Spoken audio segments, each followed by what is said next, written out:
Hello guys, আমরা swimming পুলে চলে আসছি। আমরা একটু ছুটি কাটাতে আসছি। কোথায়? কেনাকাটা করতে করতে আমরা হাঁপিয়ে গিয়েছিলাম, এই জন্য আমরা চলে আসছি। এখন আছি আমরা সুইমিং পুলে। এই যে আমার মা সাঁতার শিখছে, আর আমরা একটু সুইমিং পুলটা ঘুরিয়ে দেখাই আপনাদের। সবাই বড় লোকসরা এভাবে সুইমিং পুলে এভাবে ছবি তুলে না, তাই আমরা একটু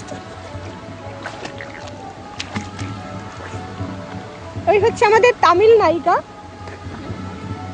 শোনেন, টাকা খরচ করে আপনারা যে সুইমিং পুলে যাবেন, এই সুইমিং পুলের মজা কোথাও পাবেন না। তারপরে তো বৃষ্টি হচ্ছে, এই একটা অন্যরকম অনুভূতি যেটা আমি ভাষায় প্রকাশ করতে পারছি না, তার জন্য আমি ভিডিও করে প্রকাশ করছি। মা একটু সাঁতার দাও তো, আমার সাঁতার দাও তো। সাঁতার দিয়ে তুমি আমার কাছে আসো তো।